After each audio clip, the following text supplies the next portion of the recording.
Hello students, welcome back to my YouTube channel Chandra Classes में आप सबका स्वागत है। इस वीडियो में हम बात करने वाले हैं क्लास 10th केमिस्ट्री से रिलेटेड एक ऐसे चैप्टर्स के बारे में जिसको लेकर के स्टूडेंट्स के मन में कहीं ना कहीं ये है कि इसको कैसे कंप्लीट किया जाए। क्योंकि ये चैप्टर्स लंबा तो है, नो प्रॉब्लम, नो डाउट्स, लंबा चैप्टर है और डाउट्स भी रहते हैं मैक्सिमम स्टूडेंट्स को रीजन में, क्योंकि लंबा चैप्टर्स होने की वजह से sorry. Hello students, welcome back to my YouTube channel Chandra Classes में आप सबका स्वागत है। आज की इस वीडियो में हम बात करने वाले हैं क्लास 10th केमिस्ट्री से रिलेटेड एक चैप्टर जो कि carbon and its compound. Okay students, तो आज की इस वीडियो में हम बात करेंगे इस चैप्टर्स के बारे में और इस चैप्टर को, चूंकि ये चैप्टर्स लंबा है तो हम पार्ट वाइज करके आपको वीडियो प्रोवाइड करेंगे। ओके, और आप वीडियो देखें एंड समझने की कोशिश करें और देन फिर भी अगर किसी को कोई डाउट्स हैं, I don't have a problem, please comment in a comment box, I am sort out your problems. Okay, तो नाउ स्टार्ट आवर लेसन्स।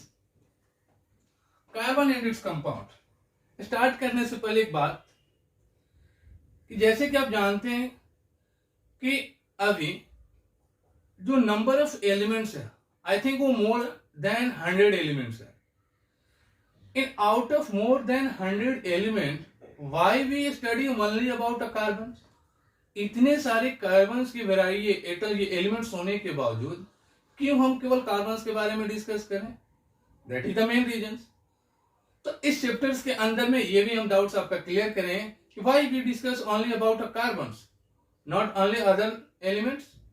क्यों इतने सारे एलिमेंट्स हैं but we only discussed about a carbon, lessons also a carbon and its compound. Why lessons is not another element and its compound, कोई दूसरा element और उसका compound, carbon और इसका ही कंपाउंड क्यों? तो आइए स्टार्ट करते हैं वीडियो। Okay, carbon. तो first of all carbon is called tetravalent. Carbon को हम टेट्रावैलेंट्स कहते हैं। क्यों कहते हैं? वीडियो में आगे बात आएगी, बात करेंगे। नेक्स्ट, मास नंबर, यानी कार्बन का जो मास नंबर होता है वो 12 बाई 6 प्रोटॉन और 6 न्यूट्रॉन, अपने क्लास 9 में पढ़ा भी होगा। Next, atomic number. Atomic number जो होता है वो नंबर ऑफ प्रोटॉन और नंबर ऑफ इलेक्ट्रॉन्स के इक्वल होता है। ओके, तो 6 प्रोटॉन और 6 इलेक्ट्रॉन्स, नंबर ऑफ एटम्स कितने? 6। ओके, नेक्स्ट, इलेक्ट्रॉनिक कॉन्फ़िगरेशन यानी कि 2 and 4। ओके, इंट्रोडक्शन से था कार्बन के बारे में इतना मैं डिस्कस, इसका रीजन से हम समझेंगे आगे क्यों। Why we only discuss about a carbons, that is a reason. Okay, how carbon is different from other elements. कहीं ना कहीं कार्बन कुछ है ऐसा डिफरेंट है और बाकी सब एलिमेंट है जिसकी वजह से हम केवल कार्बन और उसके कंपाउंड्स के बारे में डिस्कस कर रहे हैं। It can form almost infinite number of compound, ये उसका आंसर है। क्यों हम कार्बन जो है वो डिफरेंट है बाकी सब एलिमेंट से, और डिफरेंट होने की वजह से क्या होता है, ये क्या करता है, इनफाइनाइट नंबर ऑफ कंपाउंड का फॉर्मेशन करता है। और ये हम आपको बता दें कि इंटरेस्टिंग बात कि कार्बन जितने एटम्स का फॉर्मेशन कर सकता है, बाकी के जितने भी एलिमेंट्स आपके पास हैं, अगर कार्बन को छोड़ दिया जाए, if you have 118 elements, carbon को निकाल दीजिए, यू हैव 117, तो ये 117 एलिमेंट मिलकर के उतना कार्बन नहीं बनाएंगे जितना कि ये कार्बन अकेले कंपाउंड्स का फॉर्मेशन कर सकते हैं। वन सिंगल एलिमेंट जो कार्बन है वो इनफाइनाइट नंबर ऑफ कंपाउंड का फॉर्मेशन करता है, और इतना करता है कि बाकी सब एलिमेंट मिलकर उतने कंपाउंड का फॉर्मेशन नहीं करेंगे। आइए हम बात करते हैं 4 main reason behind them, behind versatile nature of carbon. Okay students, तो कार्बन की वर्सटाइल नेचर की पीछे जो रीजन्स है वो फिर मेन रीजन्स को हम समझ सकते हैं इस चैप्टर से। आइए स्टार्ट करते हैं। First one is tetra covalency. Tetra covalency क्यों कहते हैं, आइए देखा जाए। Tetra that means 4 valency. Valency क्या होता है? नो डाउट आपने प्रीवियस क्लास में भी पढ़ा होगा कि किसी भी इलेक्ट्रॉन का जब हम ये एलिमेंट्स का कॉन्फ़िगरेशन लिखते हैं, जैसे कार्बन का 2 और 4, ओके, सोडियम का 2, 8 और 1, तो वैलेंसी क्या होता है? ओके स्टूडेंट्स, तो आउटर ऑर्बिट में जो नंबर ऑफ इलेक्ट्रॉन प्रेजेंट है, पहले उसको देखिए। 4, ओके, यहां पर 1, ओके स्टूडेंट्स। तो यहां पर कार्बन की अगर बात करें तो आउटर ऑर्बिट में कितने इलेक्ट्रॉन? 4 इलेक्ट्रॉन। तो या तो हम उससे कर सकते हैं कि उसकी वैलेंसी जो है 4 वैलेंसी, लेकिन ये वैलेंसी नहीं होता है, वो होता है वैलेंस इलेक्ट्रॉन। ये जो आउटर ऑर्बिट में जो नंबर ऑफ इलेक्ट्रॉन है इसको हम वैलेंस इलेक्ट्रॉन कहते हैं। और वैलेंसी होता है कि इस ऑक्टेट को कंप्लीट, यानी कि आउटर ऑर्बिट में 8 इलेक्ट्रॉन कंप्लीट करने के लिए कार्बन को और कितने इलेक्ट्रॉन की रिक्वायरमेंट होगी?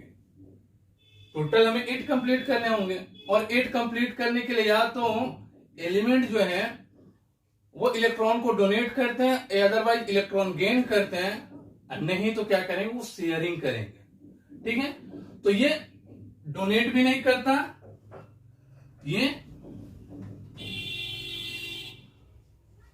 4 इलेक्ट्रॉन को या तो डोनेट, अदरवाइज 4 इलेक्ट्रॉन को ये क्या कर सकता है, गेन यानी कि एक्सेप्ट कर सकता है। ओके, हम बताएंगे कि डोनेट करेगा या एक्सेप्ट करेगा। ओके स्टूडेंट्स, तो नाउ हम डिस्कस कर रहे हैं केवल कार्बन के बारे में।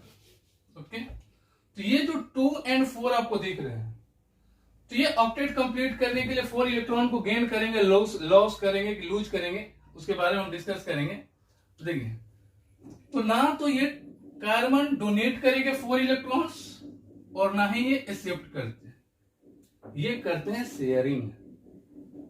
क्यों नहीं करते हैं बता रहे हैं। तो हम ये बता दें कि टेट्रा कोवैलेंसी के पीछे रीजंस क्या है। चूंकि इसकी वैलेंसी 4 होती है तो उसकी वजह से हो गया टेट्रा कोवैलेंसी। क्यों? तो जो भी कंपाउंड का फॉर्मेशन होता है, कंपाउंड 2 टाइप्स के होते हैं, ionic and covalent. Ionic compounds कैसे होता है?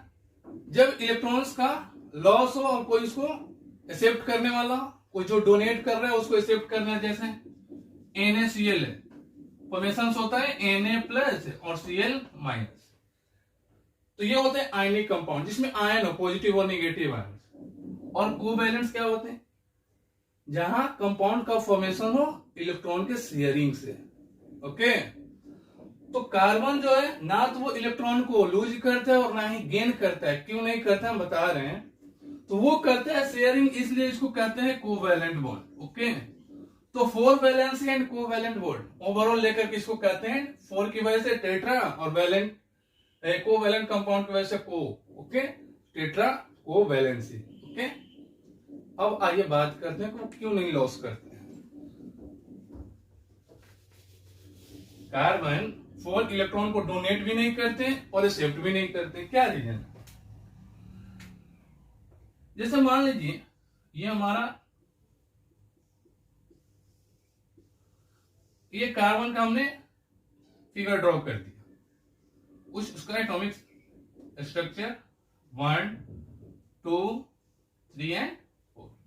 ओके स्टूडेंट्स, किसी भी एटम्स को ओके इलेक्ट्रॉन लूज करने पर एनर्जी लॉस होना पड़ता है। यानी कि अगर कोई भी एटम इलेक्ट्रॉन को लूज करता है तो वहां से एनर्जी भी क्या होता है, लॉस होता है। ओके, तो इन केस ऑफ अगर मान लीजिए कोई एटम जो है 1 इलेक्ट्रॉन को लॉस कर रहा है तो एनर्जी लॉस हुआ, थोड़ा बहुत एनर्जी लॉस हुआ। 2 इलेक्ट्रॉन को लॉस करेगा और ज्यादा एनर्जी लॉस होगा। 3rd इलेक्ट्रॉन लॉस करेगा, बाप रे बाप हालत खराब हो जाएगी, इतना एनर्जी लॉस होगा। और 4 इलेक्ट्रॉन को अगर लॉस करना हो हालत ही खराब हो जाएगा, वो कर ही नहीं सकता। क्यों? क्योंकि उसके लिए ये डिफिकल्ट है कि वो 4 इलेक्ट्रॉन को लूज कर दे। क्योंकि 4 इलेक्ट्रॉन को जब लॉस करेगा तो 4 इलेक्ट्रॉन को लॉस करने की वजह से जो लॉट ऑफ एनर्जी रिलीज होगी, जो उसका लॉस होगा, उससे एक तरीके से बोले सह नहीं पाएगा, वो खुद ही मर जाएगा। ओके, तो इसलिए ऐसा माना जाता है कि वो 4 इलेक्ट्रॉन को डोनेट नहीं कर सकता। ठीक है, केवल ये नहीं कर सकता है, बाकी और कर सकते हैं। क्योंकि this type of small atom, carbon atomic number 6 है। इसके अलावा अगर देखें तो सिलिकॉन जो है उसके भी आउटर ऑर्बिट में 4 इलेक्ट्रॉन्स होते हैं, बट वहां पे वो कोवेलेंट नहीं बनाता। रीजंस क्या है? वो हेवी एटम्स हैं। तो this type of small atom can not lose their 4 electrons. इतने छोटे एटम जो है वो 4 इलेक्ट्रॉन का लॉस नहीं कर सकते, तो डोनेट कर लेते भाई। जब लॉस करने में एनर्जी जा रही है तो डोनेट करने में तो कोई एनर्जी लॉस नहीं हो रहा था, तो ये डोनेट करिए, एक्सेप्ट कर लेता। चलिए मान लीजिए कि डोनेट नहीं करेगा, एनर्जी लॉस होगी, कोई प्रॉब्लम नहीं है, बट ये एक्सेप्ट भी तो नहीं करता। सही बात है। तो एक्सेप्ट क्यों नहीं करता है, इसका थॉट समझिए। यहां पर नंबर ऑफ प्रोटॉन जो है देखिए 6, तो 6 जो नंबर ऑफ प्रोटॉन है उसके पास टेंडेंसी ये है कि वो 6 इलेक्ट्रॉन को होल्ड करके करेगा और बैलेंस करके रखेगा। तो 6 प्रोटॉन 6 इलेक्ट्रॉन को बैलेंस कर रहे हैं। चलिए, इवन तो ये 7 को भी कर लेता, 8 को भी करेगा, 9 इलेक्ट्रॉन को भी अगर कर लेता, लेकिन चूंकि अगर ये एक्सेप्ट करेगा तो आउटर ऑर्बिट में इसके 4 इलेक्ट्रॉन है, तो 4 इलेक्ट्रॉन को एक्सेप्ट करना होगा।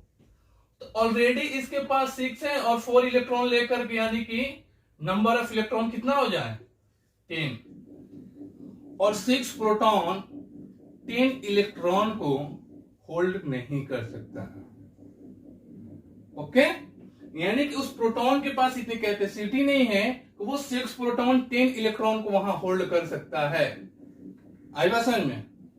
तो ये रीजन है वो टेट्रा कोवेलेंसी और कार्बन क्यों नहीं डोनेट करता है और क्यों नहीं गेन करता है। Okay, now we move to the next point, catenations. Okay, what is catenations? Property of direct bonding between atoms of same element to form a long chain.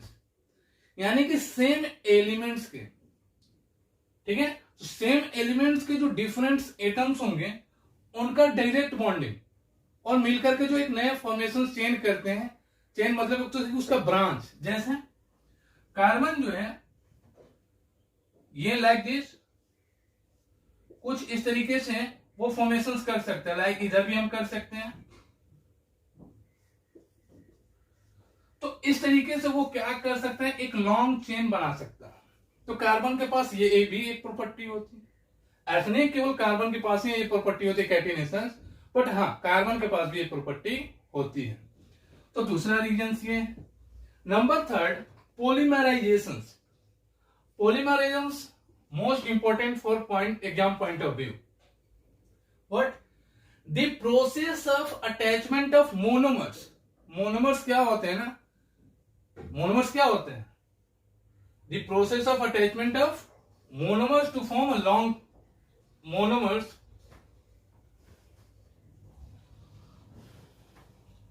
now we move to the next point, catenations. catenations क्या है? the property of direct bonding between atoms of same elements. Same elements के जो atoms हैं उनका वो direct bonding करने की जो प्रॉपर्टी होती है कार्बन के पास, ये भी एक रीजन होता है जिसके वजह से जो वर्सेटाइल नेचर है कार्बन का, इसके वजह से भी होता है। यानी कि एक लंबी से चेन का फॉर्मेशन कर देता है, एक कंपाउंड दूसरे कार्बन दूसरे कार्बन से अटैच होकर के कुछ इस तरीके से। हाँ, ये नहीं है कि केवल प्रॉपर्टी कार्बन के पास ही है, कैटेनेशन प्रॉपर्टी बाकी और सभी एलिमेंट के पास है, बट हाँ ये प्रॉपर्टी कार्बन के पास भी है। Okay, number 3, पोलीमराइजेशंस. Polymerizations is a most important for exam point of view. Exam point of view से बहुत ही इंपॉर्टेंट है। व्हाट क्या है ये? The process of attachment of monomers. Monomers का अटैचमेंट का जो प्रोसेस होता है, ये मोनोमर्स क्या होते हैं? ये होते हैं स्मॉल मॉलिक्यूल्स। स्मॉल मॉलिक्यूल्स, तो जो स्मॉल मॉलिक्यूल्स का अटैचमेंट का जो प्रोसेस होता है, जिसके वजह से वो क्या करते हैं, एक लॉन्ग चेन्स का फॉर्मेशन करते हैं। बहुत से मॉलिक्यूल्स मिल करके एक लंबे से मॉलिक्यूल ये चेन का फॉर्मेशन करते हैं, जिसको हम क्या कहते हैं, पॉलीमराइजेशन।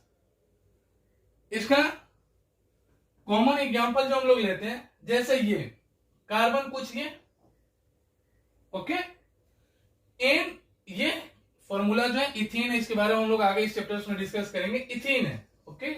तो एन इथीन जो है वो चेन टाइप मिल करके, ये जो छोटे छोटे मॉलिक्यूल्स है वो मिलते गए और फॉर्मेशंस कर दिए पॉलीमराइजेशन की वजह से, क्या, कुछ ये कंपाउंड, इसको कहते हैं पॉलीथीन। तो इथीन मिलकर के बनाया पॉलीथीन। इसी तरीके से ईस्टर जो होता है मिलकर के बनाता है पॉलिस्टर, ठीक है। तो ये क्या है ना कि एक जो भी स्मॉल मॉलिक्यूल्स है ये उनका चेन है, और उन चेन का अटैचमेंट का ये प्रोसेस जो होता है वो हमारा कहलाता है polymerization. Okay, now move to the next, isomerism. Isomerism क्या है? Property of forming different structure of same compound. Same compounds but structure differ होगा। आपने पढ़ा होगा आइसोटोप और आइसोबर, जिसमें नंबर ऑफ एटम सेम होते हैं, मास नंबर अलग होता है, mass number same, atomic number अलग होता है। बट यहां हम डिस्कस कर रहे हैं आइसोमेरिज्म, ओके। वही जिसका क्या होगा कि जो स्ट्रक्चर हम लोग फॉर्म करेंगे तो सेम ही का एक कंपाउंड सेम रहेगा बट स्ट्रक्चर डिफरेंट रहेगा। तो कैसे? जैसे मान लीजिए कोई भी हम एल्केन ग्रुप का कंपाउंड्स ले लें, जैसे ये C5H12 हमने ले लिया, ये पेंटेन, ओके। इसका स्ट्रक्चरल फॉर्मूला अगर हम लिखें तो कुछ इस तरीके से, ये 1 2 3 4 5 कार्बन्स, हाइड्रोजन को हमने अरेंज कर दिया, हमने हाइड्रोजन अरेंज कर दिया इधर,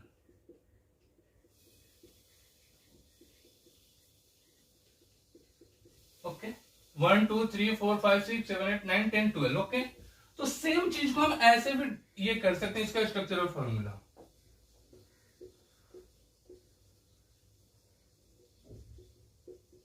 कुछ इस तरीके से, इसके भी 4 कंप्लीट,